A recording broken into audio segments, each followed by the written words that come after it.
The 1954 novel by William Golding, Lord of the Flies, explores the capacity for an individual or collective to, in the face of fear and desperation, fall prey to savagery and humanity's primal instincts, such as selfishness, brutality, and the desire to dominate others, causing the devastation of civil society. Golding shows us through the characterization and development of a group of boys stranded on a tropical island and their individual and collective experience of descent from civilization to savagery. Comparatively, in the 1952 tragedy play The Crucible, set during the witch hunt of Salem, composer Arthur Miller explores the ways fear and mass hysteria are the catalyst for division, violence, and the collapse of civil society through the townspeople of Salem.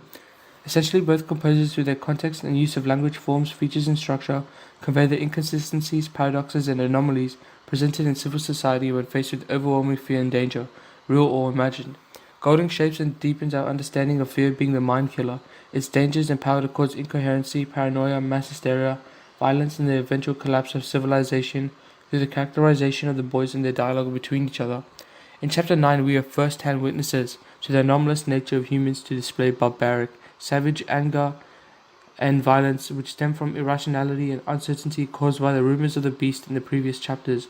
When Golding uses visual imagery to describe how the boys brutally murder Simon, believing him to be the beast when he runs out of the jungle bearing good news. While committing the murder, they chant, "Kill the beast, cut his throat, spill his blood, do him in," emphasizing the intoxication of the mob mentality created by the atmosphere of the ritual and their entrancement from the euphoria of alleviating their fears, highlighted when Piggy comes to the realization but blames his actions to the others and that bloody dance. The disturbing sequence of events also brings to light how the thought of a shape-shifting beast lurking on the island plagues the mind of the boys, metaphorically consuming them, causing them to become paranoid and incoherent, losing touch with reality and with themselves. The brutal turn of events reinforces the inconsistencies in human behavior that can evolve as a byproduct, emphasized when we find out that Ralph and Piggy, who throughout the novel symbolized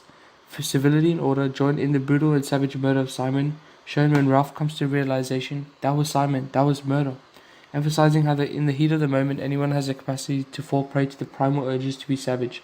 Golding does so again in the final chapters when the boys have fully embraced the savage nature of humanity, when they metaphorically destroy the civil society by killing Piggy and destroying the conch, both symbolic representations of civility and order, and in the climax of the novel when Jack and his tribe ignites the entire island on fire, metaphorically burning away the remainder of their civility,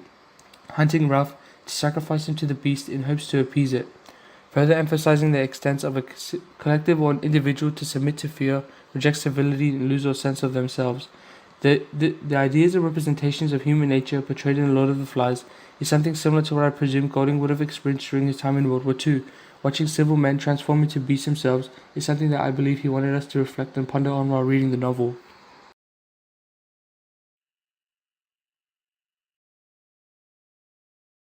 Similarly, the same ideas prevalent in Golding's Lord of the Flies are exemplified in Arthur Miller's tragedy The Crucible, through the use of various language forms, features, and structure, such as characterization of the townspeople of Salem. Arthur Miller can convey the dangers of mass hysteria and mob mentality as a result of imagined fear in the form of of a recurring motive of the devil and a much more realistic fear of being hanged or having your reputation ruined, which is something that I believe Miller would have experienced firsthand in the McCarthyism era, and is something that he wants the audience to reflect on. Miller conveys this anomalous, paradoxical, and inconsistent behavior that arises in response to the fear through the characterization of the townspeople, such as Abigail and her friends. Miller portrays the paradoxical nature of humans by displaying both the power of mob mentality and the anomaly in human nature to sacrifice others to preserve yourself, when Abigail and her crew accuse others of being witches, shifting the burden of shame and fear of punishment from themselves and onto other women in the village. His use of characterization in the development of Reverend Parris showed the audience the inconsistent and selfish behavior of humans as a response when faced with fear. Parris portrays the inconsistency of human nature by breaking the idea of what a reverend is supposed to be, honest, selfless, and honorable, and instead he perpetuates lies and feeds into the mass hysteria and paranoia when faced with the fear of losing his position in the village. Both composers reinforced my preconceptions on human nature, giving me extensive insight on the dangers of fear and mass hysteria and how any one group or individual, no matter how good or civil, has the capacity to become influenced by the fear, experiencing a battle with their inner beast or demon, which is symbolic in both novel and play as a dark, barbaric, savage force inside every human being, and the inconsistencies, paradoxes, and anomalies that become present in the like of those who submit to the inner beast/demon. An insight on the humanity's civilized societies, whether it be a small tribe of boys keeping order via a shell, or the fortress that is theology, and how when faced with overwhelming fear and desperation, real or imagined, that civilization has the capacity to collapse dependent on the individuals that make up the collective.